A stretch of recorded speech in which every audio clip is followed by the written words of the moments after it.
Hello, everyone. Welcome back to the Sanderlanche podcast. This week we are doing Mistborn Secret History, Part 5, Aya, and Chapters 1 to 4 of Part 6, Hero. I'm Dak, and with us as always is... Data? Jamie? And Joe. So yes, a bit of an odd numbering chapter system there, but hopefully we all kept up. In these parts, Kelsier went off the edge of the map and found a weird castle sort of thing populated by some people with a very odd little goal and managed to troll them by convincing them he was Ruin and stealing their stuff, which he is now taken back to the Empire and is trying to use it in whatever way he can to help his friends from beyond the grave. So, without further ado, let's get into it. The Sanderlanche is about to begin. Push the kinetics, a troubled spirit breaking through, a bitter debt to repay now. But don't you dread it, a friend would never lie to you, helping you get through the pain now. And when everything is upside down, when you're yelling but you make no sound, life is gonna spin you round. Whoa, and get a little bit stranger when everything is upside down. A tremor in the underground, the nights are gonna take this town. Whoa, and get a little bit stranger. Yeah, so we got, there was some interesting stuff in these 7 chapters. So what did you guys think of what we read this week? Thought it was a lot of fun. Just really cool to see Kelsier doing his stuff. He's like, all right, the only thing I know is stealing stuff, so I'm going to go back and do that.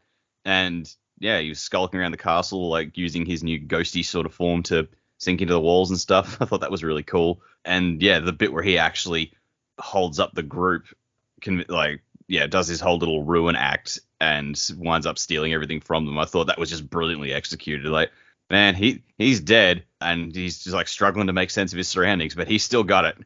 Yeah, it's true. I mean, I don't know that we got to see him like con people that much, and he's like this famous con man in the one book that he was in. So this is kind of he got to run a little con for us. Yeah. Yeah, I also thought that was probably the highlight of this week's chapters. It was a bit of fun. He was having a bit of fun. I sort of wish that we got a little bit more about the Irie in there, but I realised that they don't really have a very significant part to play other than getting this glowing orb to Kelsier. So hopefully we'll sort of learn more about them in other books, because there's a few things that they sort of dropped in there that we're like, oh, I don't really know what that is. Yep. But maybe that's at a later stage. But yeah, I thought the way that he played them all was quite fun. And yeah, I really liked how we sort of came back in to interacting with what we know from Hero of Ages and the spirit following Vin and Vin's awareness of that, and sort of Kelsey's interaction with Vin. You know, we'd sort of already thought about and possibly predicted to some extent when we were reading the books of, oh, maybe it's Kelsier, interacting, or maybe it's Kelsier doing this. And it's sort of nice to see that, yeah, okay, he did have some element of being able to interact, but you couldn't always trust that it was Kelsier. It might have been Ruin's shadow mimicking Kelsier following Vin. And also really nice to see the sexy drifter has returned briefly. I was like, Joe will be happy. Oh yeah, a good read.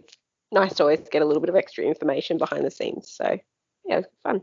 Yeah, and it's kind of funny that we did talk repeatedly about like what is the spirit, and maybe several times it was like, could this be like Kelsier, the mist ghost, or like another dead person?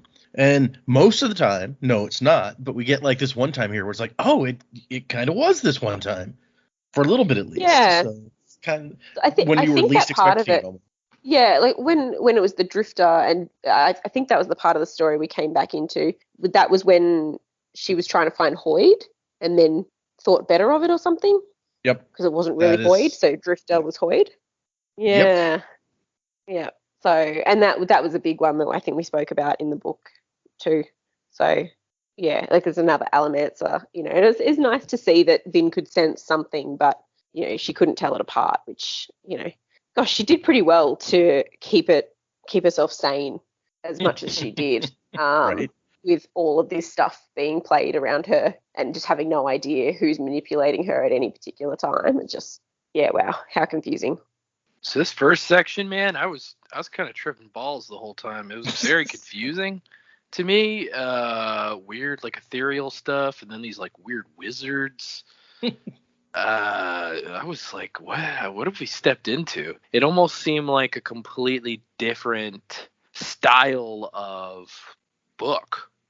Like it was very kind of strange and different, and my mind was like, whoa, this is trippy. So that whole portion was interesting, but then yes, I agree with the other two that the con man aspect of it I think is the most enjoyable, because we never have gotten to really see Kelsier in that way. So getting to see him that way was a change. It was fun. It was different. And the way that in which he conned them is very unique, obviously, to this portion of the story, because in his life he could have never pulled something off. No, you can't do that like the same way. No, not at all. And then the second portion, because it wasn't the complete part, I feel like there's just a lot of unanswered stuff kind of going on right now. Like Kelsier has now somehow taken the power, and my guess, I'll just go ahead and throw this out at the head of the show here, is that he's going to somehow be responsible for investing it into Vin.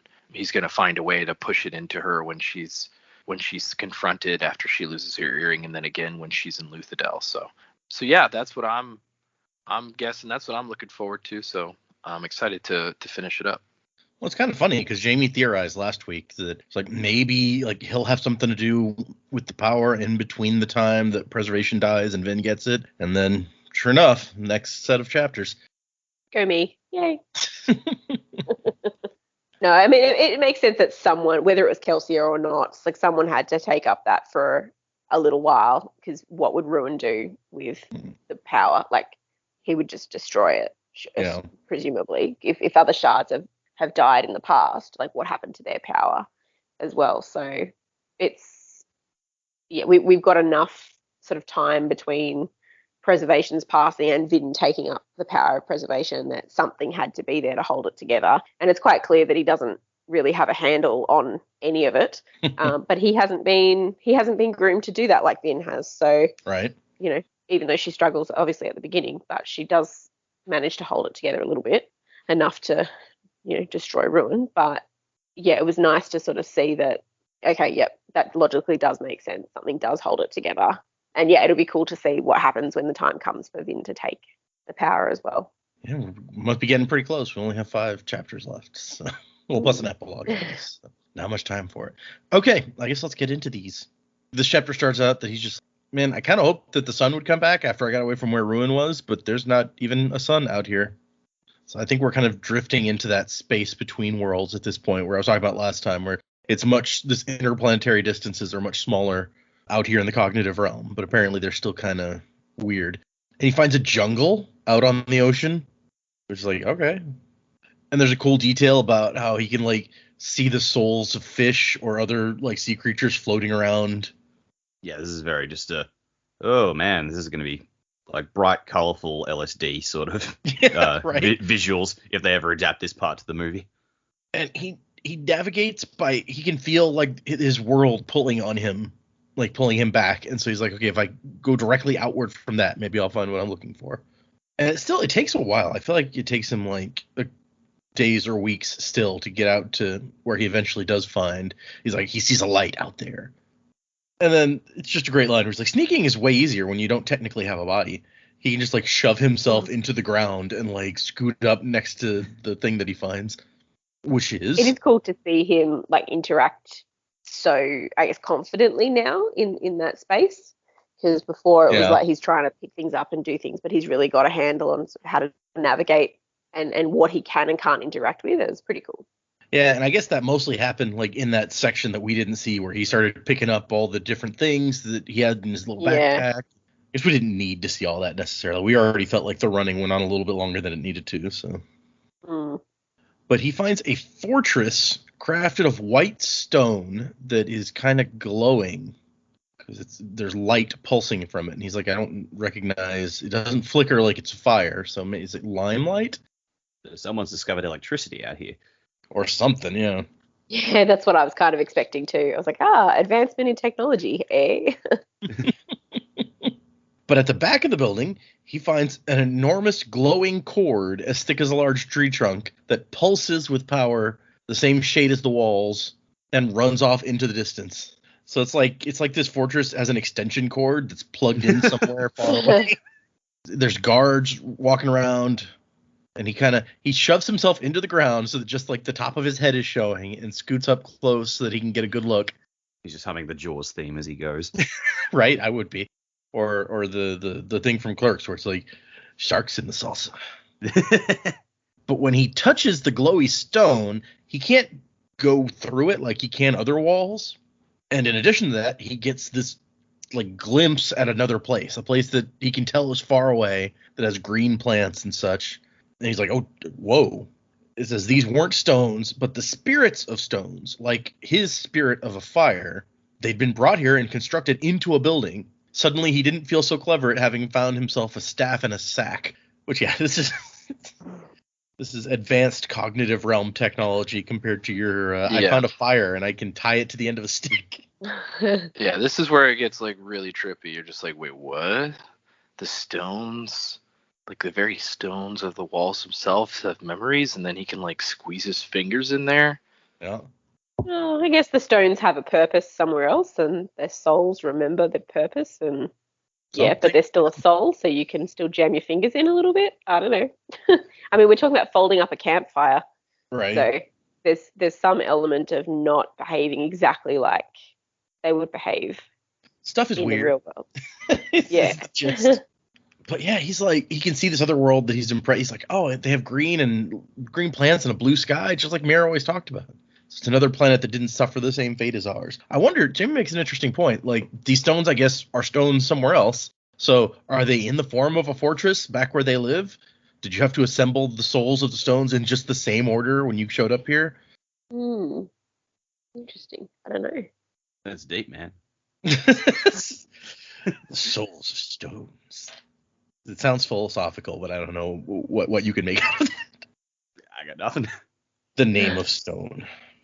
Hang on a minute. That sounds familiar. Yeah, wait, no, that's a different thing. He also thinks that the light looks kind of like the light of souls that he's seen before. So there's another little added whatever. But he finds out that even though he can't go through the wall, like someone said, he can stick his fingers in a little bit. And so he can climb by just creating his own handholds as he's going up the thing. Yeah, so mind Spider-Man. I got it. Yeah. I like that he's thinking in the back of his mind, like, a piece of me always thought that Mare's whole flower thing was bull, but nope, it turns out that stuff really does exist and looks pretty, I guess, kind of. Look at how it's distracting him as he climbs. He's just like, oh, shut up, stones. I'm busy. And so he decides that the energy that's being kind of like piped in along this thing must keep the stones from evaporating, even though, because you remember his campfire, once you took it far enough away, was starting to kind of rip apart. And so he's like, I guess putting this energy into him stops these stones from like disappearing. And it's like, and as a side effect, it stops people like me from getting through. So I guess, you know, it's a win-win for whoever is doing this.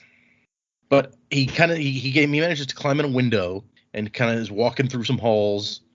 And as he does it, he realizes that the energy of the place is touching him and even mixing with him a little bit.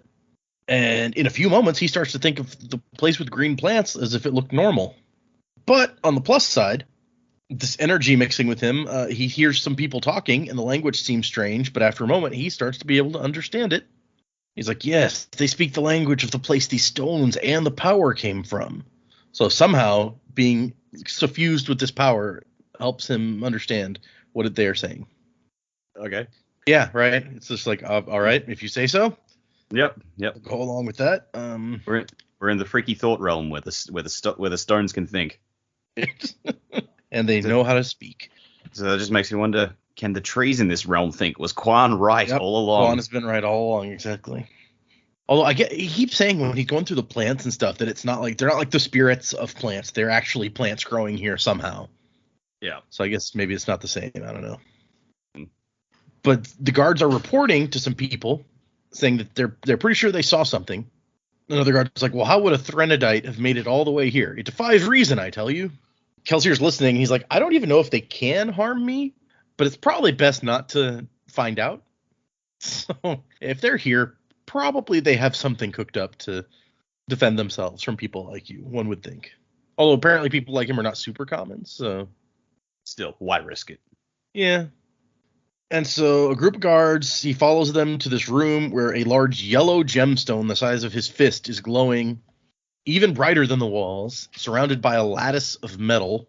And they kind of do something with it. He's like, geez, that gemstone must be worth like a fortune. That's awesome. And as they're working on it, somebody else shows up. And he doesn't even call it someone else. He's like, the creature then entered. It seemed mostly human, dried up.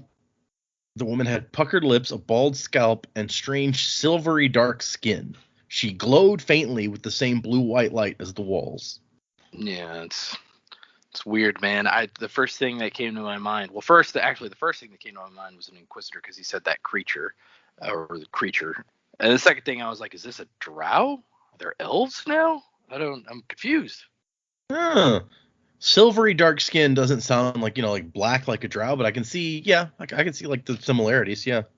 I just imagine how good everyone looks like in like hospital lighting. It always gives you that like washed out grossness look about you. I was like, oh, that sounds like a nice place to live. I kind of pictured this as Anne Hathaway from The Witches under some very harsh lighting. So the guards called this new creature Ancient One. Probably just a false alarm Ancient One. Which maybe fits because Ruin was like, I'm going to go out there and visit those guys. They've lived way too long. So maybe Ancient One actually makes sense.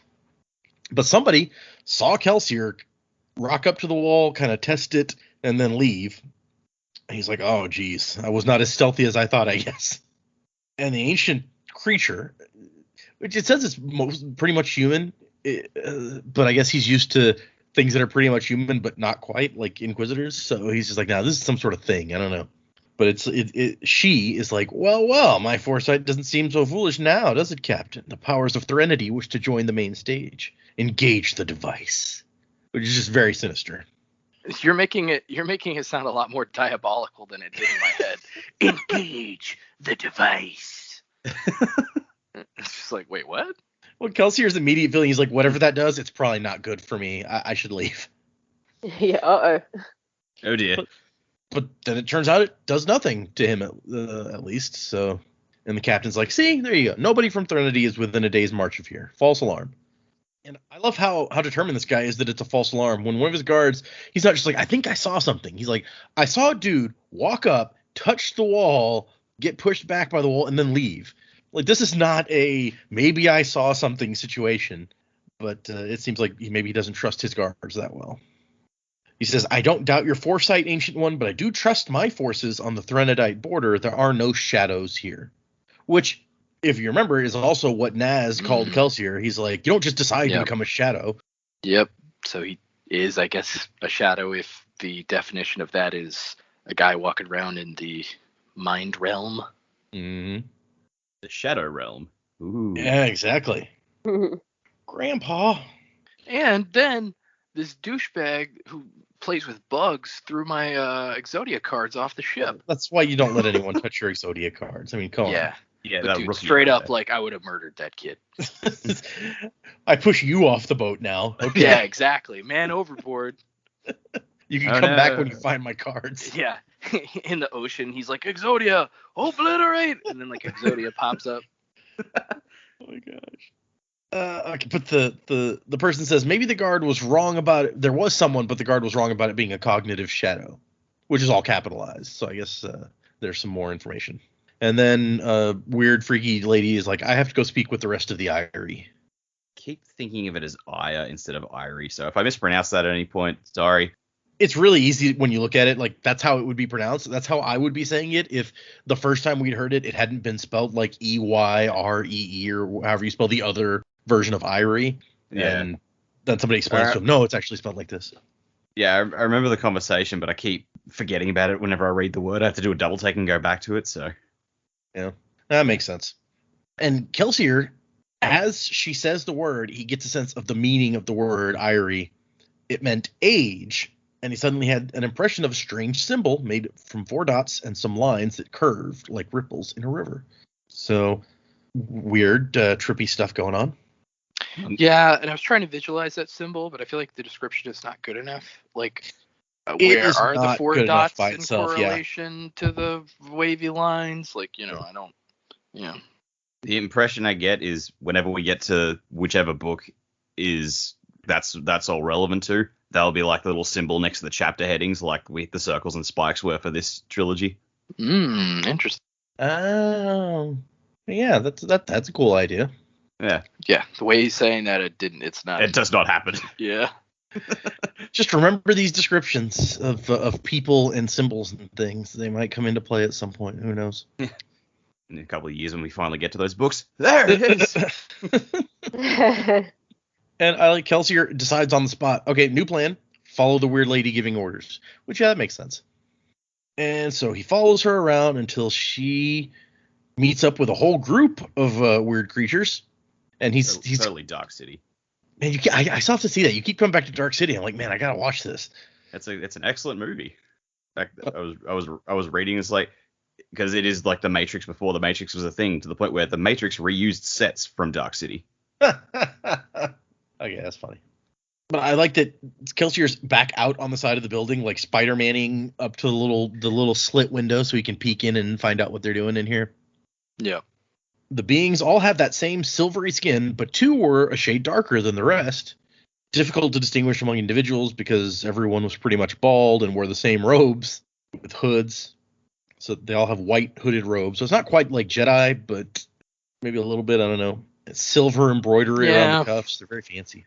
It just made me think of like the Mages Guild in Elder Scrolls, just like robes. Not super descriptive, just robes with some kind of embroidery, Sure. I got you. The woman has said we got to move up our timetable. I don't believe this sighting is a coincidence. And a dude who's sitting there with a cup of glowing liquid. Apparently everything just glows here. The people, the booze, the buildings, whatever. So it turns out the lighting it's all just UV lighting. Yeah, that's what it is. They just got black light everywhere, so all the white is glowing weirdly. So it's a rave that they're getting ready for. That's what they're moving up the timetable on. Like, what's that music coming from the bottom of the fortress? It's like the guards are like, I don't know. The Ancient One said we weren't allowed down there. Yeah. Turns out it's like the techno remix of the spook rap. Yeah, exactly. And then one of the Ancient Ones walks out with a pacifier in their mouth, and they're like, "Hey, what's up? Gotta try this Molly." Molly. Oh gosh. But the guy's like, you always jump at stories, Alono. Not every coincidence is a sign of someone drawing upon capital F fortune. And they're like, hey, you shut up. We've come too far to let the prize slip away.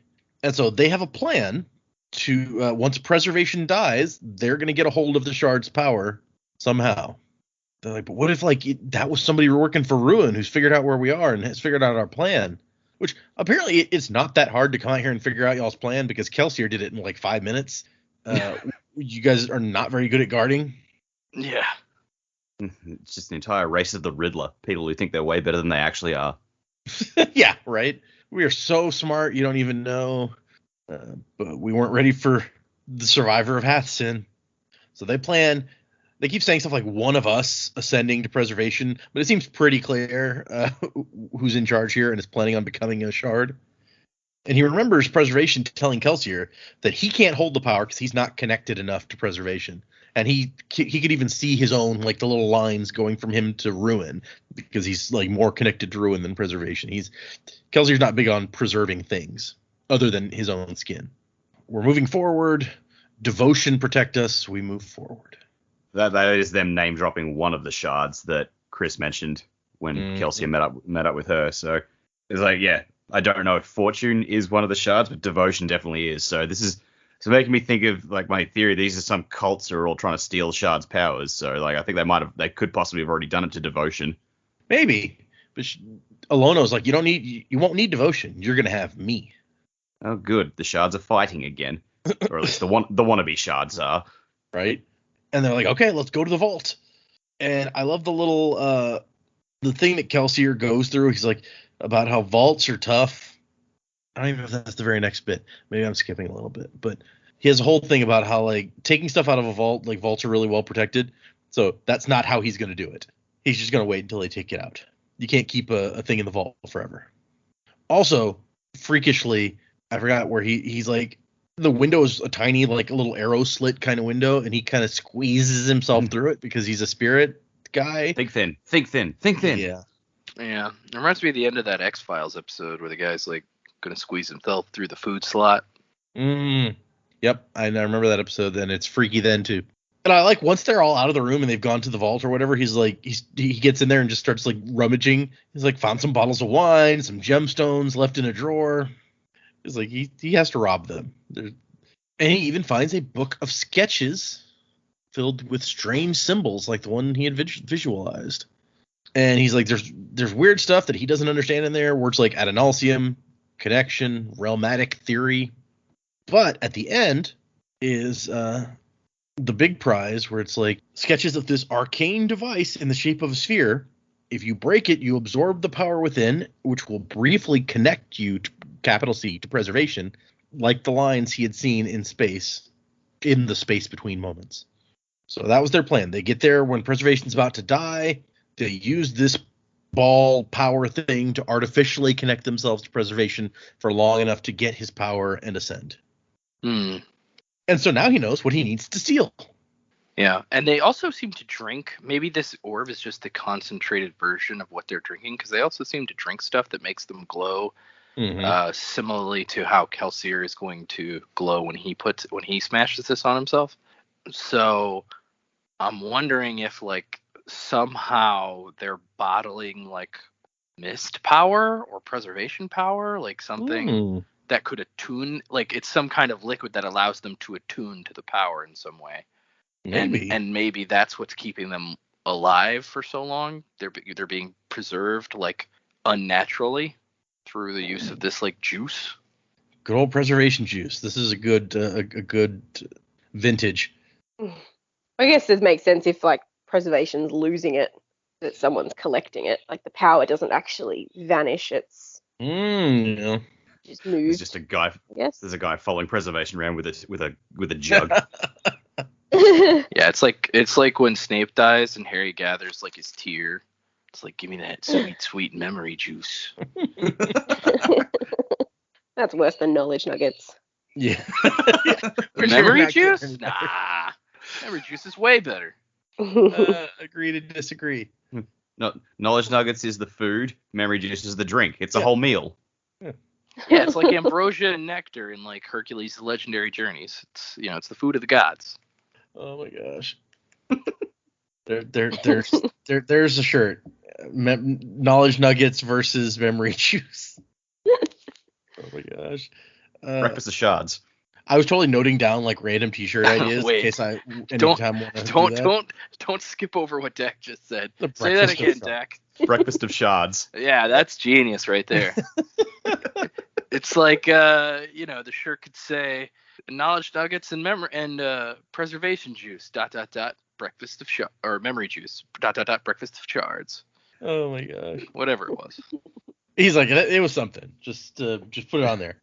I was writing down random ideas based on episodes I was editing, and then I think in the last one I was like, we need a shirt that just says "sexy drifter." People will love that.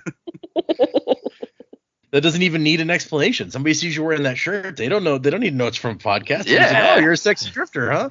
Oh yeah, sexy drifter. Those are my favorite kind. Do you have white hair? Excellent. Oh my god. But okay, so the start of the next chapter I really like because Kelsier's theory on how thievery is the most authentic form of flattery is just really nice.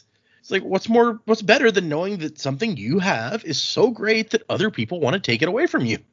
Yeah, Kelsier. I don't know that that's flattery. This was Kelsier's purpose in life, to remind people of the value of the things they loved by taking them away. Yeah, because when somebody broke into my car and stole my iPod back in the day, I was like, flattery will get you everywhere. Man, people, I must be really great if I pick an iPod that people like so much they're going to break a window to steal it. That's what you're supposed to be thinking. It should make you feel good about yourself until you have to open your wallet. I had my car broken into a very, very long time ago while I was at work, and the only thing that they took was the cassette player that had the auxiliary cord to plug in to an iPod. This is very, very long time ago. I had my textbooks in the car. I had my tap shoes in the car. They are all worth a lot of money. But no, they smashed a window and stole something that would have cost $15 to buy. And then I had to go and pay for a new window. Right. And that sucked. Like, I did not feel flattered that you wanted my tape auxiliary cord so badly. Not okay. So you took tap, is what you're telling us. Interesting. Yes, I was a tap dancer for many years. That's pretty cool. I had fun. I used to have one of those. Nobody ever broke into my car to take it, but no, because it's worth $15. Yeah. Maybe. I've had like 7 of those. They all just wore out and broke. No one ever stole them. My favorite part about that story I told also is I've had my driver's side window busted in twice, my back window busted in once, but the only time somebody ever actually stole something out of my car was when I accidentally left it unlocked, and then they stole everything of value out of the car. Oh. So those other times when those things got busted, nobody stole anything. They just busted my windows out to be a jerk. That's sad. Yeah, that is sad. I have occasionally seen like alerts that I'll get from the neighborhood thing that's like somebody's been seen like walking down the street trying doors on cars, see if they can find an unlocked one. So watch out. But I always lock mine, so it's okay. But it makes sense that's a lot more low key. Oh, really?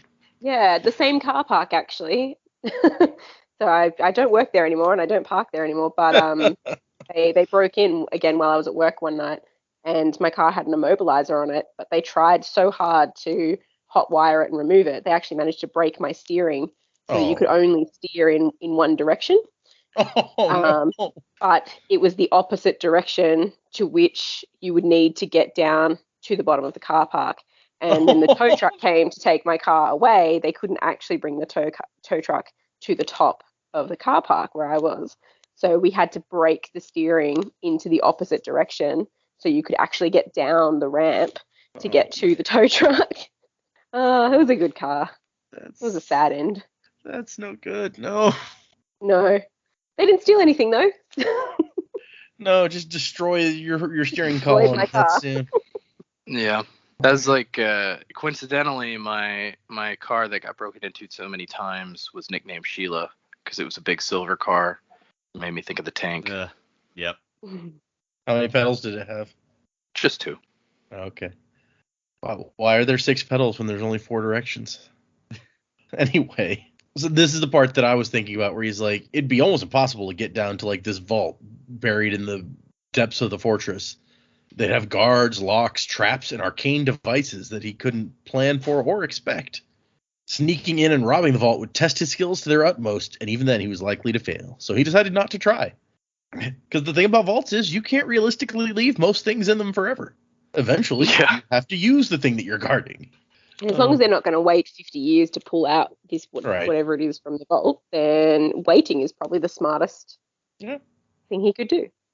And he says it took about a week. So he kind of hangs out for a week waiting for them to come out. And when they come out, they have horses.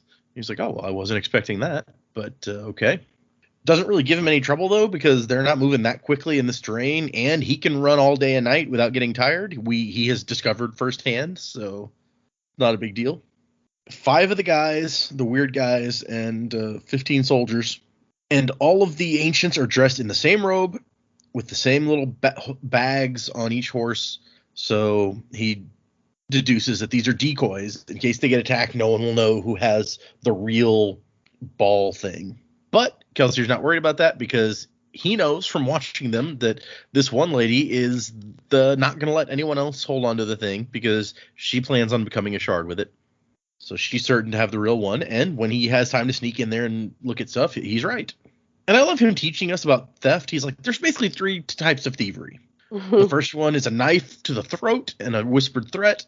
The second one is pilfering in the night. And the third, which was Kelsier's favorite, involved a tongue coated with zinc. Instead of a knife, it used confusion. And instead of prowling, it worked in the open. I really love how they have it's not silver. Nobody cares about silver in this world, more or less. So it's zinc that makes you cool. It's all zinc, baby. Yeah. All zinc. That's one for the shirt. It's all zinc, baby. Yeah. I'm 30% zinc. I think I have a zinc allergy, and so to actually the thought of having your tongue coated in zinc, Oh. I was like, oh my god. I went into this like internal panic about having zinc on your tongue. That's a weird existential like dread. I can see that. That's just like like weird. Yeah, okay. Yeah. But zinc is used for rioting people, like Alrian. So that's why if you're really influential, you are zinc tongued. That's why Jamie doesn't like Orion. Yeah, there you go. Because she can she's use zinc allergic and go to out in her. the sunshine. Yeah. Yeah. And so he says the best kind of thievery left the target uncertain whether anything had happened at all. Which, yeah, that makes sense, I guess. The real trophy was to pull off a heist so clever the target didn't even discover you'd taken something from them. So he's following them for a while and starts to put together a plan based on what he's seeing, which starts out with him sneaking, once again, like shoving himself down into the ground and then sticking just his lips out of the ground near Alono. He's like, so you presume to hold preservation's power. You think you'll fare better than he did at resisting me? And then he disappears again. He just pops out of the ground and goes, I know why you're sad. Yeah, seriously. Another shirt idea right there. No, that was already on my list, yeah. Oh, okay. I know why This you're would have just sad. been Kelsier's Yeah. best day ever. Like, I can mess with people now even better than I could before. Right? Yep. Oh. Like, he's Another, like, it's hardly even fair. I can walk through walls and into the ground. Yeah, it's definitely not fair for these ancient wizard people, but also they should know better. They freak out immediately. Like, Alono's yelling and waking everybody up like, it was Ruin. He was talking to me. Take that, ancient wizard people. I was going to say, for someone who wants to be preservation, you really think they would have had more of a spine. You would, right? Like, if you're going to immediately freak out when one of the other shards is like starts talking shit, like, Like, how are you going to go when you're actually holding the power? Not well, my friend. no. And she's like yelling at one of the other guys, like, your wards were supposed to prevent this. You told me they'd stop him from sensing the device. And the other lady's like, hey, there's lots of ways he could have found out. My art is exacting, whatever that means. Okay. And somebody else is like, wait, so if he did find out, why hasn't he just killed us all yet? And they're like, well, maybe preservation's stopping him. He's still alive for the moment. And the dude's like, I think maybe we should go back. And Alono's like, nuh-uh, we're going forward. We have committed. No quarreling. And so he, over the next few days, keeps doing the thing where he's talking to him. Like, he whispers, how would you like to die, Alono? So he just kind of keeps tormenting them a little bit, and they're not getting a lot of good sleep. It says that he keeps whispering to different members, promising them things. He was quite proud of the various ways he came up with to distract, frighten, and unnerve them. Yep, he's having the time of his life. Oh, yeah. Although Alono's at this point pointing out, well, I mean, the fact that he keeps talking and only talking means that he can't hurt us, right? So we're fine. And then he has his plan in place once they're in the jungle to start to split them up and stuff. And it starts with, like, jabbing a horse with a knife, which that's a little bit mean. But, we've seen worse, I guess. I mean, he just hit one with a knife. Vin bisected one. I was Yep. about to say, yeah, there was that one bit where Vin totally trashed that horse. Does Brandon just have a problem with horses? Right? Like, was he bucked off a horse as a kid? He's got, like, a deep-seated hatred of horses. But he gets them all running different ways and freaking out in the middle of the jungle. And he lashed his campfire inside of one of their cloaks, and he has to kind of pop up. There's, like, this cloaked figure that's, like, burning in the face, basically. And so that's kind of freaky to just pop up out of nowhere in the middle of the jungle. And he separates them, and he finds Alono, and he kind of lures her further away from the group because he has another one of these cloaks, and he's like, hey, yeah, come over here. We're all over here. And gets her to, like, move further away from everybody else. And I like the part where he's like, he missed this, the con, the excitement of playing people like flutes. And he even does a thing with, like, he's wearing one of the robes, and he just lays down in the path, and they're like, oh, hey, there's somebody And then he just, like, I guess, phases through the robe in the ground so that he disappears and leaves the robe behind him. And they're like, oh no, she disintegrated. That's one of Alono's robes. So he got one of her robes and pretended that she was dead. And Also, it's like, I didn't know he could disintegrate people. Let's get out of here. yeah, seriously. No one mentioned the disintegrating. I always forget about the disintegrating. And one of the guys looks at the robe. He's like, empty. Merciful Domi. D-O-M-I capital. What were we thinking? And it's like, okay, we're leaving. This idea was stupid. Let's get out of here. And so everybody goes back except for Alono and her one guard who are still out there in the jungle. And Kelsier freaks them out, grabs the guard and kind of knocks him out with a chokehold. And then she starts freaking out. And when she's just like completely losing it and she slumps down in the forest exhausted, he says, leave it.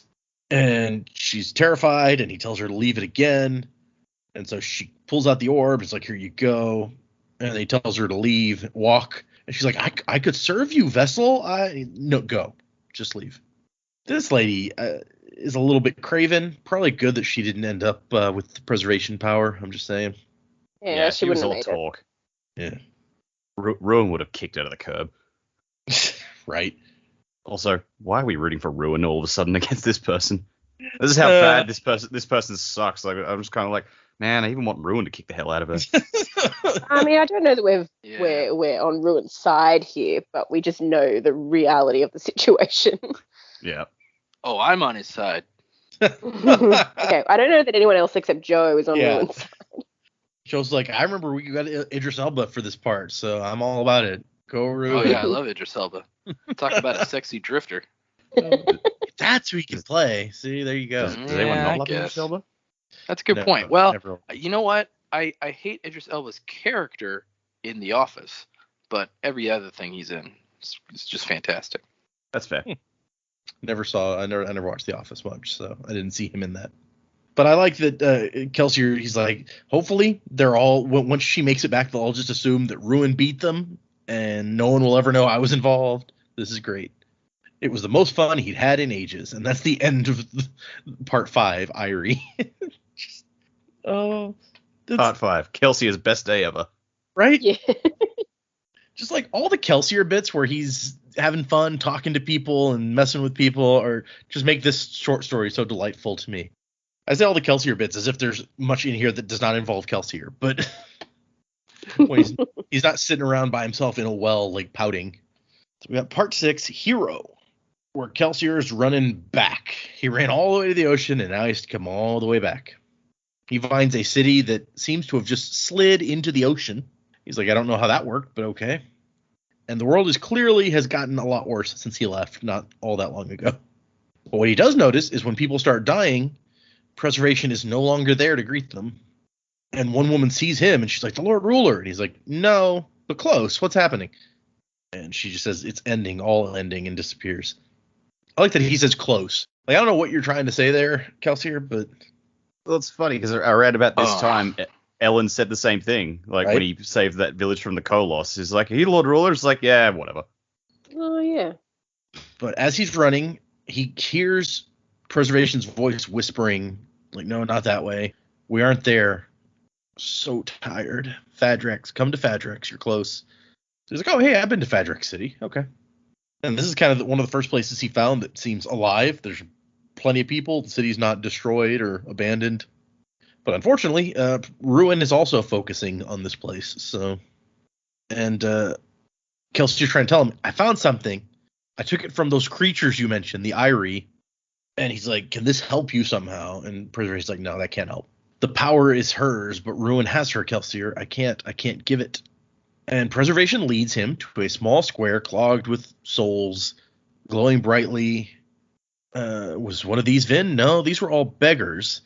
The last beggar, however, seems familiar. Stark white hair, face not quite hidden by ash that had been rubbed into it. And he's like, you, Drifter, what are you doing here? The glowing figure does not give a response. I don't know if it can see or hear him. I kind of doubt it, but we don't get any indication that it can anyway. Or that he can, I guess. We know it's the Drifter, according to him. And then he sees a small figure land on a rooftop nearby. And he's like, oh, hell. Vin is looking towards the drifter, and he goes up there, climbs up to the top of the building. He's like, Vin, stay away from that guy. So is the implication that the drifter is Hoyd from this? Yeah, that would be because this is, I assume you guys remember since we're talking about it, but Vin shows up here. She's supposed to meet an informant, a beggar named Hoyd, and she sits on the roof and looks at him for a minute and then gets a bad feeling and takes off. Mm-hmm. So this is that scene from the other side. So wait a minute. We were joking around about how Hoyd is actually like a super secret super villain dude, and he's totally the sexy drifter all this time. That's Hoyd. Yeah, that's the drifter. Super sexy Hoyd. Wow. I'm shocked. Well, not that shocked. Oh my gosh. There was some debate in the Discord about whether you guys would connect those dots, and if you did not connect them, if I would connect them for you. So it's good to see that. I was happy when Jamie brought it up at the beginning. I was like, oh, good. We're gonna get there. Woo.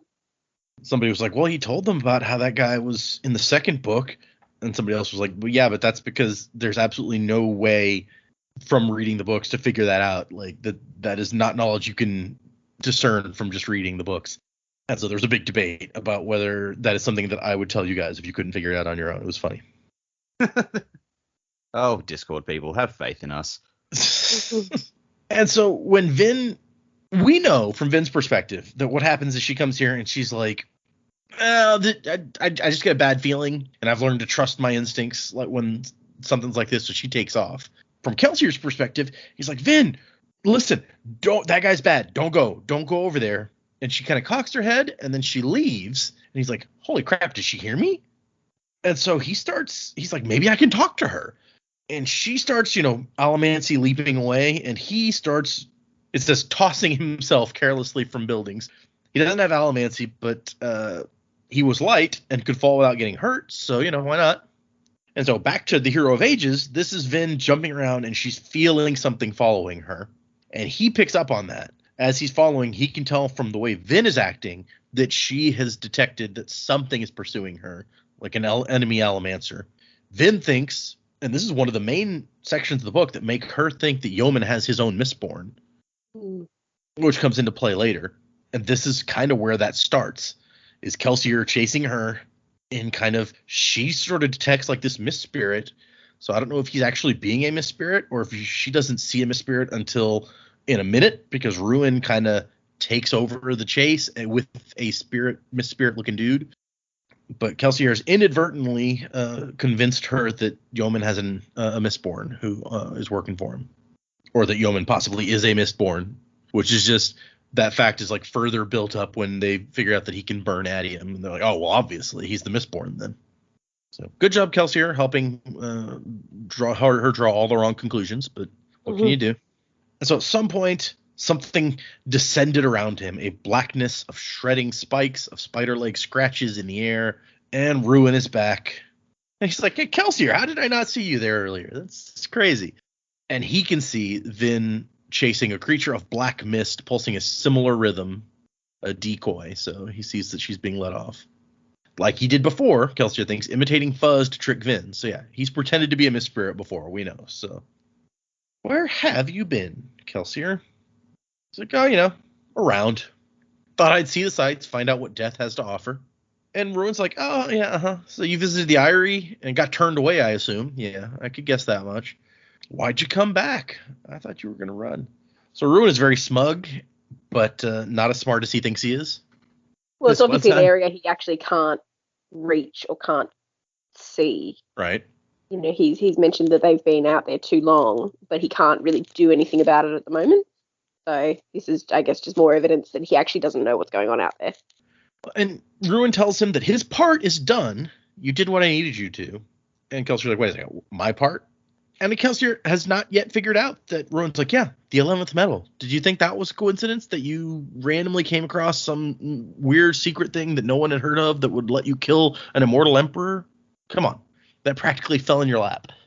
And he's like, okay, that sucks. But I'd already figured out that Gemmel was touched by Ruin, so it kind of makes sense. And Ruin's just like, oh, you're so cute. You actually think that this was all your idea, don't you? The fall of the final empire, the end of the Lord Ruler, recruiting Vin. Yeah. Aren't you just the cutest thing? Yeah, no. Ruin is such an asshole. Right? The worst thing you can do to someone is patronize them. And Kelsier tries to punch Ruin, just to get the pair, I guess. You got to punch both the gods of your planet. Bunch of gods, that's what I do. But it does not work. Ruin evaporates. He's like, Kelsier, was that wise? And Kelsier says, no, it was merely thematic. Which, yeah, okay, that's true. Kelsier, was that wise? When have I ever given the impression I do things because they're wise? Right? And then Ruin does a thing to him. I don't even know. It says that 1,000 spindly, needle-like black spikes shot from the creature's body, piercing Kelsier like spears, fraying his soul, and bringing a blinding wave of pain. So that's nice. And then when he finally recovers, Preservation's voice is there. It's like, you deserve that. He's like, look, I don't like Ruin, but you can't go around punching gods, okay? It's just bad for our image. It's bad form, man. Oh, gosh. And so Kelsier starts following Vin around, trying to get her to listen. But Ruin is watching Vin closely, so it never quite works out for him. Let's see. Oh, and then we get to the point where Ruin, I guess maybe hadn't had the idea before about creating this distracting mist spirit thing to distract Vin. But he picked up that idea from Kelsier and uses it to get her out of the way during the Koloss attack. So just you're helping on all fronts here, Kel. It's good. It's not his fault that Ruin doesn't appreciate copyright laws. But the Koloss, this is when a whole bunch of the Koloss get slaughtered by siege engines. And from his location in the cognitive realm, Kelsier sees the spirits popping into existence and is shocked to discover that Koloss are made of people, which we knew. But even Vin hasn't figured out just yet. She's about to. It's like the same day that she figures it out. And I like, most of them are like regular ska, so they're disappearing so fast that he doesn't have time to get any questions in. And finally he spots one that's an obligator as the spirit comes across. And he's like, hey, you, how did this happen? And the guy's kind of pissed. He's like, the beasts should have known better than to take an obligator. I was their keeper and they did this to me. So, yeah, good times. But he's like, how do men become Koloss? And the obligator, as he's vanishing, says one word: spikes. So he's like, oh, like Inquisitor spikes. Okay. Yeah, all this shit that we had to like figure out over the course of an entire book, Kelsier just gets handed to him, the bastard. Yep. It's much easier when you can talk to God and dead people whenever you feel like. Yeah, he's got the cheat codes. And Kelsier's just like, geez, this guy, Ruin is everywhere, huh? And Preservation's like, yes, see? And he shows Kelsier like a slideshow of various things. Inquisitors, Vin in the creature's shadow, a man he didn't know sitting on a burning throne and watching Luthadel, a twisted smile on his lips. So that's probably King Penrod, our old buddy. R.I.P. Or went out for Penrod. It's all good. And more like rest in pieces, prick. And finally, Spook, little Lestiborns, wore a burned cloak that seemed too big for him, and Ruin crouching nearby, whispering with Kelsier's own voice in the lad's ear. And then he sees Marsh, and this must be one of the points where Ruin's not using Marsh for much, because Marsh is just standing there with ash piling on his head and shoulders. And so Kelsier can easily figure out what happened. He's like, so Marsh joined the Alligators. They noticed him because he always just has to be an overachiever, and they turned him into one of them. And that's what the scene was where I thought he died. So much destruction. We can't survive this, can we? Even if we stop Ruin. And Preservation says, nope. Oh, I'm sorry, no. He says, we're doomed. And Preservation says, no, not doomed. Remember hope, Kelsier. And Preservation says, I can't save you, but we have to trust. And Kelsier says, in what? And he's like, in the man that I was, in the plan, the sign, the hero. And he says, no, Vin, he has her fuzz. And Preservation's like, he doesn't know what he thinks he knows. That's his weakness, the weakness of all clever men. And Kelsier's like, well, except me, obviously. There was enough Preservation left to chuckle at that. And Kelsier's like, oh, come on, when have you ever known me to be wrong? It's like, well, there was. No, those don't count. I wasn't fully me back then. When did you become fully yourself? Just now. But You could use that excuse anytime. Now you're catching on. Kelsier is so ridiculous. This is his thing where he's like, Mistborn are too proud not to crawl or whatever. And he's like, that makes no sense. Mistborn don't need to make sense. Oh, gosh. And he's like, okay, so we have to use the plan that you set in motion back when you were sane. Okay, fine. How do I help? And he's like, help? I don't...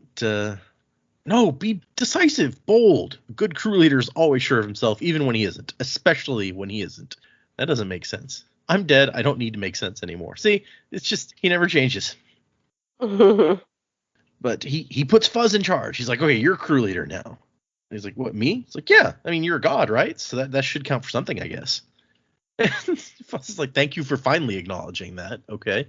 And so he tells Kelsier, you can reach her through the gaps in souls where I cannot. Tell her that she must not trust. Pierced by metal, you must free her to take my power, all of it. He's like, okay, free Vin, easy. And then the best chapter, he's like, okay, Midge, you got that? The soldier's like, yeah, mission, survivor, got it. Don't trust anyone pierced by metal. Tell her that. It's a mission for you from the survivor. So this guy's asleep, and he's a guard in Ellen's camp, a soldier, and he's kind of crazy. Crazy enough that Kelsier can get in there and talk to him a little bit. And so he's trying to deliver a message through the slightly crazy guy. And like it says, they weren't broken as he'd once guessed. They were just open. This guy was open enough, but not so crazy that others ignored him. So he was kind of like right there, right in the sweet spot of insanity. So that Kelsier can try to get this message in. Yeah. And so he follows old Midge. And so Kelsier touches, trying to hear what he's saying. And he can't until Preservation kind of pops in and touches him a little bit to give him enough access to hear what's going on. Oh, sorry. Let me get that for you. Yeah, exactly.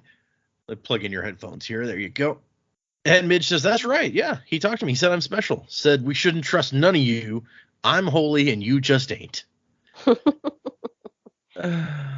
Not the message.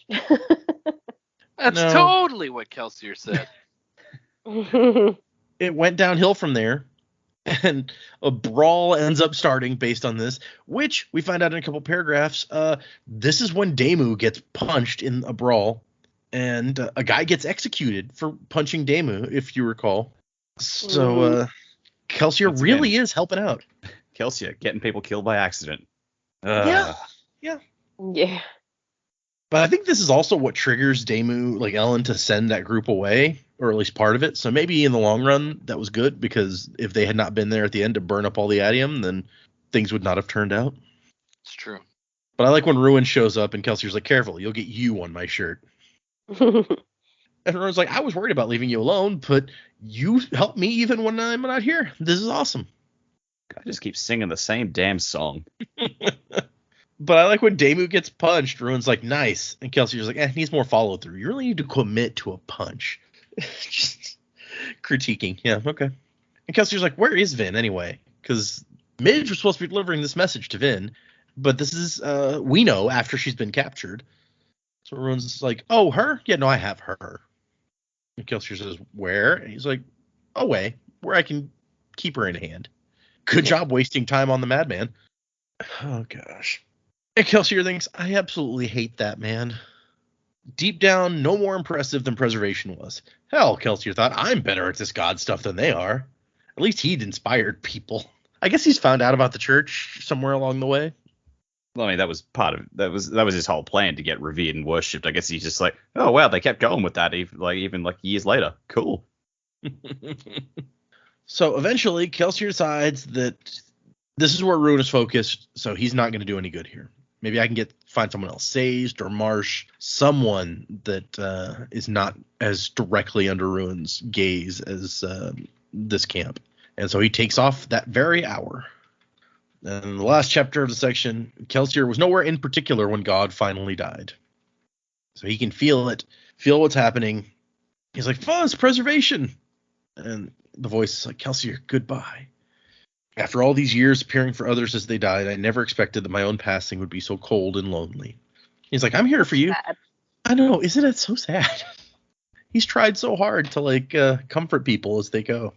But Kelsier says, I'm here for you. And he's like, no, you weren't, Kelsier. He's splitting my power. He's breaking it, and it will be gone, splintered. He will destroy it. And Kelsier's like hell. And so he starts pulling out the thing, and Preservation's like, nope, that's not yours. That's for someone else. But he uses the knife that Naz gave him to smash open the orb and sprays himself with glowy liquid from it. Connects himself to Preservation enough that he can get the power. And Preservation's final words, a couple paragraphs worth. He's like, do better than you have before. They called you their god, and you were casual with their faith. The hearts of men are not your toys. Do better. And remember what I told you so long ago. Do what I cannot. Survive. All in capitals. And it says he remembers hearing that exact command before in the pits, waking him, driving him forward, saving him. So in the pits, Kelsier, or Preservation rather, helped Kelsier out by giving him this encouragement to survive. Way to go. And Kelsier pulls the power in, and it doesn't really want to go. It says it resisted, but he manages to yank it in, and the Kelsier, the survivor of death, ascended. And Ruin's like, what is this? And Kelsier's like, ha ha! Now I am a god. What was that you said? Anything I can do, you can counter? Well, how about this? Now, how do you like them apples? Except then Ruin's just like, oh my gosh, really? That's amazing. You think I care? I mind that you took? I would have picked you over anybody. This is perfect. Not only are you basically a piece of me, but you can't even do the simplest stuff because you are not connected to the physical realm anymore. A memory holding the power will never be as potent as a real one with ties to all three realms. And so Kelsier, he's ascended. He has this power to see everything that's going on, basically. He cannot affect stuff very well. And when he tries, Ruin just kind of laughs at him. And when he tries to talk to somebody, to deliver a message to Vin finally, through someone, Ruin's like, what, you really think that, like, Preservation didn't try that? The power of Preservation can't, like, leak through the cracks and talk to people. It wants to fix them. Only I can widen cracks. Which, come to think of it, is a very weird sentence, but yeah. I ruin the crack widener. And Kelsey's just like, is that something to be proud of? Yeah, right. Okay. And so he can basically just watch and not do much as Ruin kind of runs roughshod over everything. And he's destroying things, having Koloss destroy things. And everything he tries to do, Ruin can counter easily. Because they're both everywhere, and it's just, it's not great for him. And there's moments where he's like trying to connect to Vin, trying to yell things to her, but it doesn't seem to quite work. He does manage to see the spike in her ear and realize what it means. And then he finds Marsh, and he's like, he can see those same connections of himself to Marsh that he saw. He and Vin are connected, and he and Marsh are connected, but it's not enough to get to either of them, really. And so once again, he decides that what's going on around Fadrex, Ruin is too concentrated on for Kelsier to get involved because he can't beat Ruin in a direct confrontation. Fortunately, Kelsier had made a career of knowing when to avoid a fair fight. The con was on, and when the House Guard was on alert, your best bet was to lie low for a while. Ruin watched Fadrex so intensely it would leave chinks elsewhere. And that is the end of our chapter. So I guess let's move into predicaments. We have 5 chapters and an epilogue left for next time. And really, that whole section it's not that long a section even. It's about half as long as what we read for this time. So what do you guys think? How are we going to wrap this up? I mean, we kind of know where the story goes overall, at the very least. But what is going to happen from this perspective? Yeah, it seems to be less about what's actually going to happen, but more how is Kelsier involved in what we know happened. So I feel like Kelsier will be behind, like Joe was saying, like guiding it into Vin, but I think he'll also be the one who guides it into Sazed. Maybe he and Vin will just be like sort of pushing Sazed into picking up the power and then like getting that involved with him using it. And I feel like after Ruin dies, we'll hear his little dying rant where he just bitches and moans about how he was doing so well. And he doesn't understand how this could happen to him. So we'll hear that in the cognitive realm. I don't know what Hoyd the Drifter is up to, but I feel like he's got to come back into it at some point. I don't know. Does he have a shard? Or is he hiding from? I don't know. There's something to that guy, and he has to have a part to play in the climax. I don't know how, but he has to. Okay. That makes sense. I mean, he keeps popping up enough that you're like, there must be something going on here, right? Yeah. So I think Joe was right when we were reading Hero of Ages that Kelsier will get through to Spook. Because he's talking about having a connection to Vin, having a connection to Marsh. He does have some sort of connection to Spook, even though Spook sort of can't see it or couldn't see it for the longest time. So that opportune moment of your spikes are out, but you're unconscious, I can get through to you. I think that's probably where he'll go, especially because he's seen already that he's under Ruin's influence right now. So I think that will definitely happen that way. I mean, he'll pass the power to Vin, obviously. But from Vin's perspective, I guess we don't see any awareness from her yet that Kelsier is involved. So, or that I can remember, I think it'll probably be after she's actually dead, maybe, that she'll see Kelsier. And we know that Sazed sort of pulls it all together to be able to speak to at least Vin and Elend and know that they're happy. So I actually don't think there's going to be a direct interaction until probably the very end of the story. Okay. It's probably all I've got, actually. All right. Fair enough. Yeah. I'm going to stick with my main theory on this being that the sexy drifter is trying to get shard powers. And like I said, whether that be for himself or to sell to the highest bidder, I think that's kind of his goal. He might have been hanging around to see the end of Skatereel to see if he could harvest some ruin power or some more preservation power. I think also that he may have been, and I think somebody else mentioned this, maybe Dak. I think he's one of the original people who killed Aldanasium, or I think I'm saying that right, or he played a part in that event, because I was listening back to one of our other episodes, and there's a specific part in the book where Preservation says, he acted like he didn't want to have anything to do with the rest of us. I should have known that wouldn't keep him from meddling. It's like the rest of us. So if we know now that Addie and Preservation were part of the people that killed Aldanasium, then I feel like Preservation must know him from the old days. And so that must be where he knows him from. Because once they moved to Skatereel, Ruin and Preservation, which, I don't know how long in between the shards gaining power and, like, I don't know the point of the death of Aldanasium and the time they went to Skatereel to create the planet. I don't know what the time frame is between those two things, obviously, but I don't know that Preservation would have been dealing with a lot of other people before being stuck at Skatereel. So that would be my guess, is that he's maybe probably one of the original people that helped defeat the god. So that would mean that he probably has a shard then, if yeah, either he has a shard, or the way that Preservation said it, it's like he helped, but he was like, I don't want to have anything to do. Like, maybe he didn't want the responsibility of taking on a shard, so he's like a secret 17th person that was like, no, I don't want it.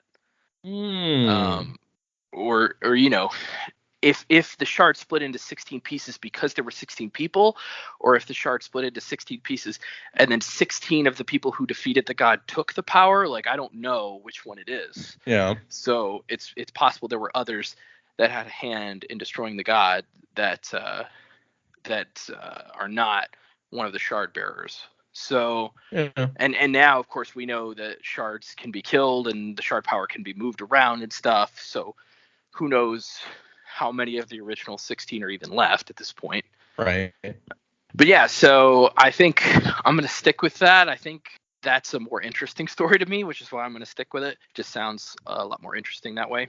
And Chris knew this guy too, so you have to think that this guy's pretty well known around, because he's from, he's known. He's interplanetary known. He's a known guy. He's a known entity quantity. He's a made man. Yeah, everybody knows who he is. Why he's like Kelsier.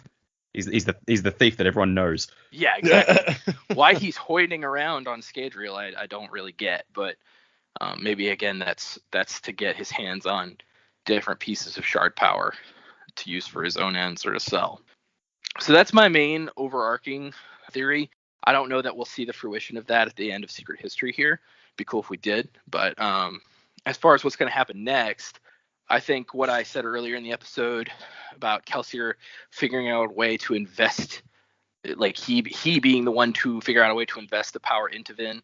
Now, we did talk about the power kind of working on its own accord based on the writings of Sazed in the Hero of Ages, but maybe there had to be a more direct hand in it. In this case, Kelsier's kind of primed to be the person who gives her the investiture.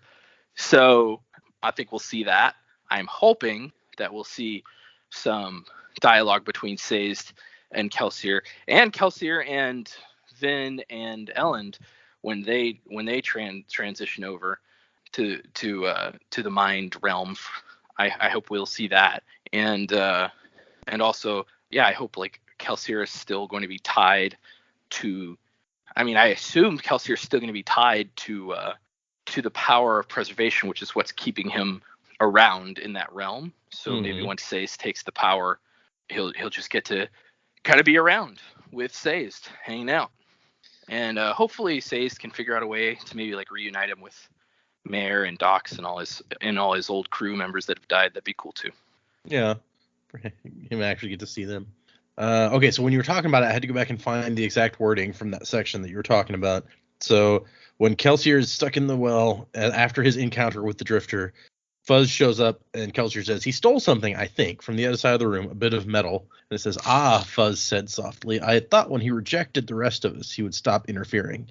I should have known better than to trust an implication from him. Half the time, you can't trust his outright promises." Yeah.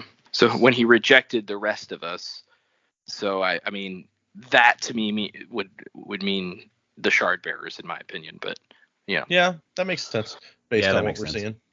Okay. Interesting if true. You heard it. You can't unhear it.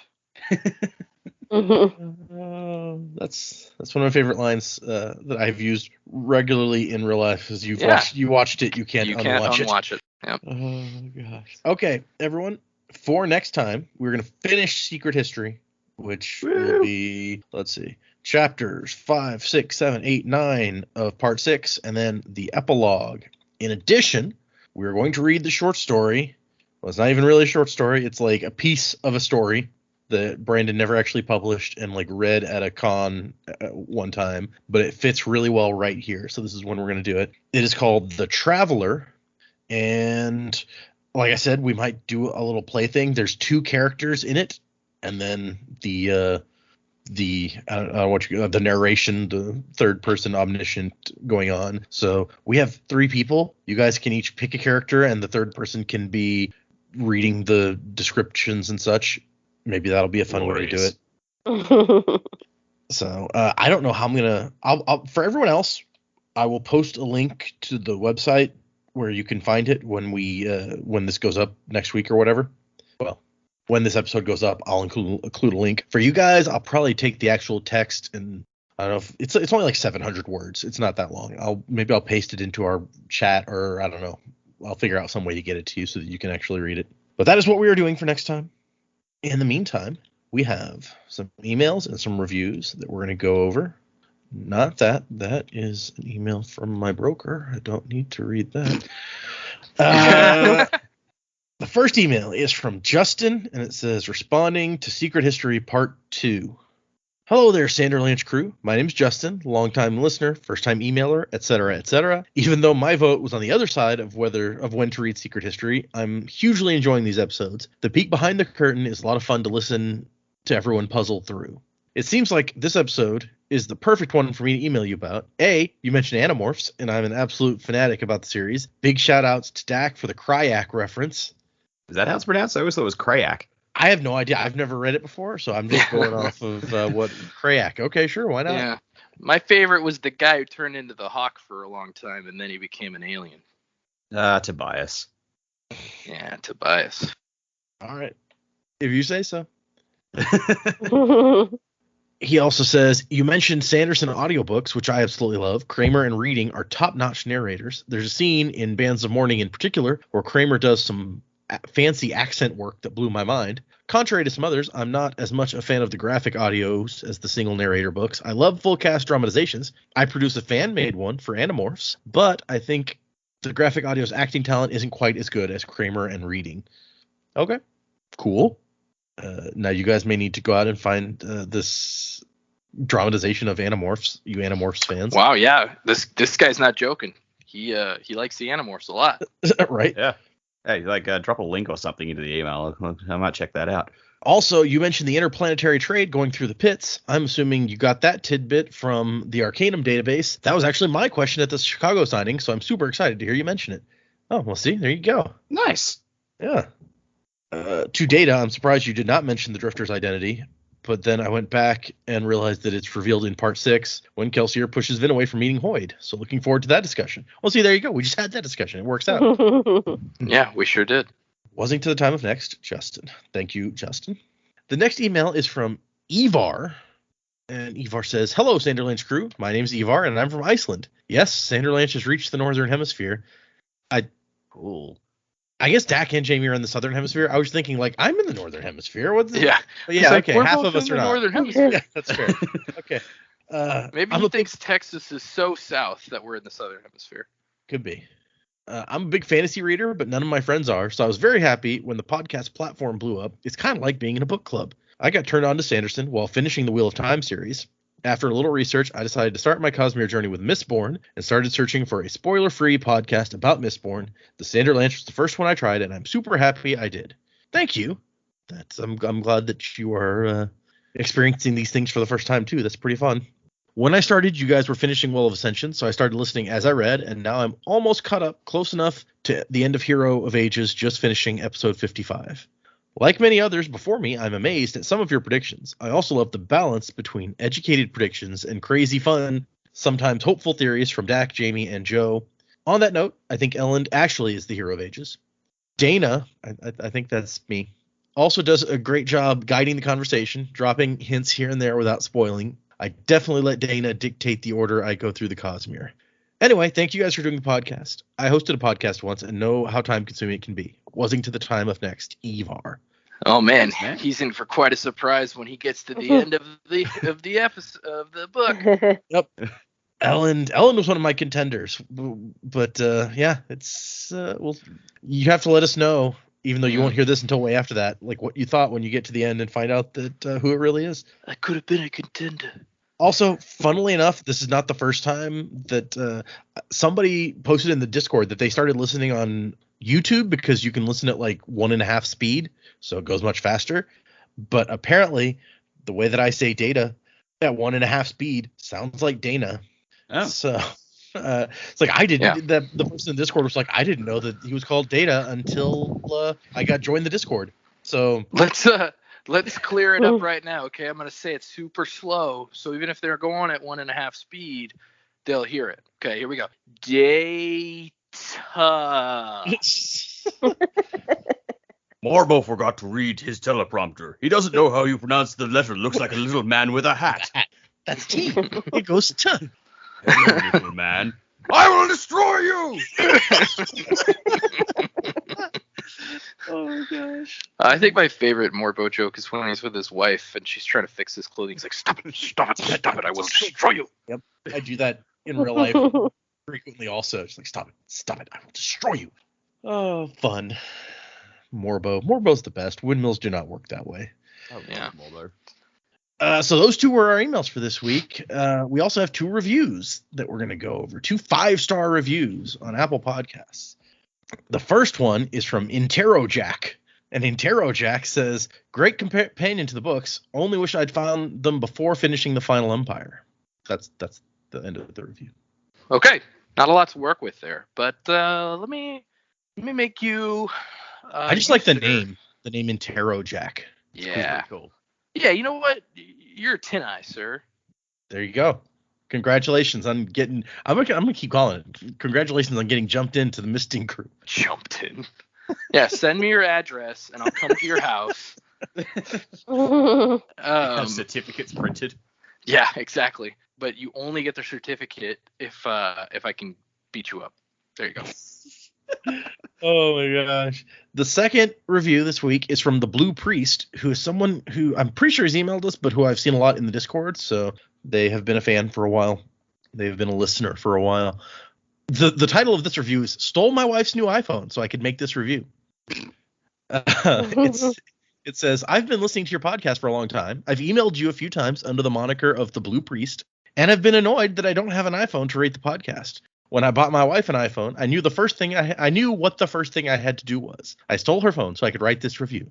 The Sanderlanche follows the journey of one person who has read all of Sanderson's work and 3 that are completely new to them as they read through the Cosmere. In the podcast, you'll get a mixture of chapter reviews, character studies, predictions, or predigments, as the podcast fondly calls them, pop culture bingo, spook hate, and of course, volcanoes. The content is great, consistent, and high quality.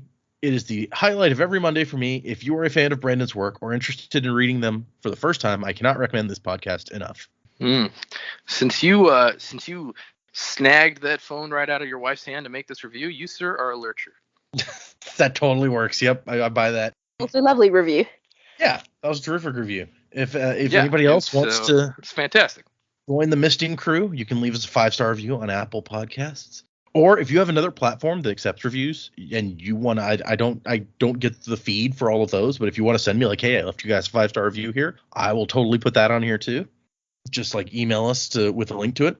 Speaking of which, if you want to email us, like all these other people did, the email is thesanderlanche@gmail.com. You can find us on Twitter and Facebook and Instagram and other places like that. And speaking of finding us on Facebook, we got an interesting some interesting messages on Facebook recently. This is someone who had messaged me before about like what we'd already read and so on, but they messaged back this week.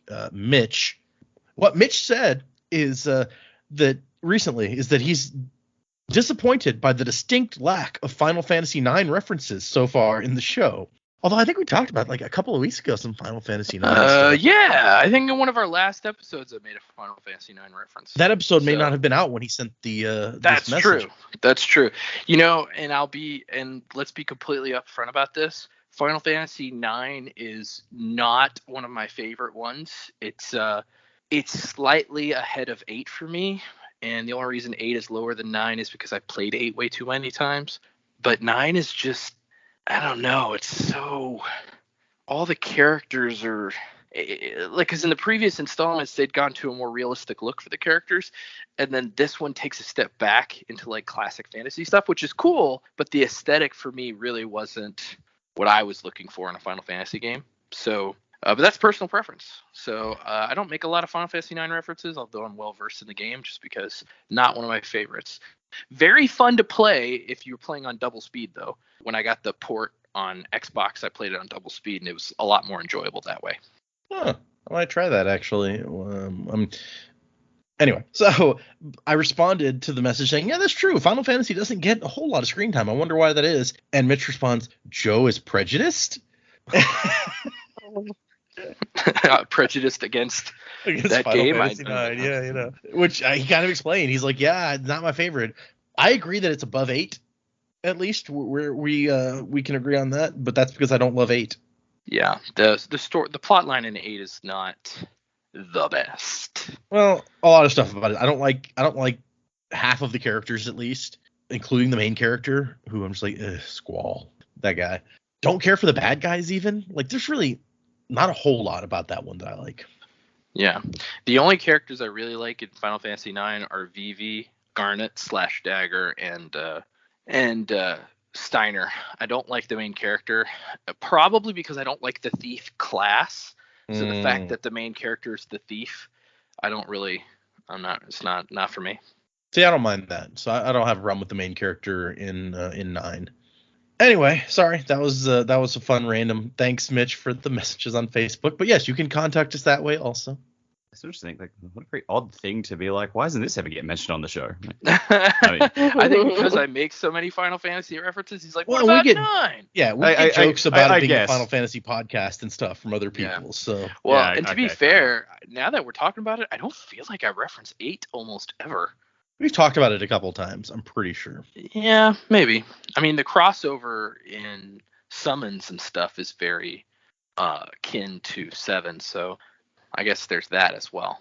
But also, yeah, we do talk about Final Fantasy probably a good amount, I feel like. It's not like Futurama level, but No, Yeah. Futurama is like the top, I think, at this point. It's like number 9, Chump. Chumpette. Yeah. And Moby. which I don't think he'd ever said No, he never before that Never. episode. Or after, I think. Or after. Daffodil. Oh man, that's good. Hey, Data, if they want to join the Discord, how do they do that? I posted the link a few places that we do stuff, but if you can't spot it or don't want to mess with looking for it, you can just email or message on Facebook, the Sanderlanche, and I will happily send you a link if you cannot find it easily. I even post it in our description for the episodes every once in a while, but not like consistently, so it might be tough for somebody if you don't know where to look, I suppose. I need to put it more places, honestly. I just also don't want like random bots roaming the internet to be logging into it either. So No. anywho, I think that is it. Remember, guys, we're doing 5 chapters plus the epilogue plus the Traveler for next time. Music by Miracle of Sound, and wuzzing to the time of next, everyone. And when everything is upside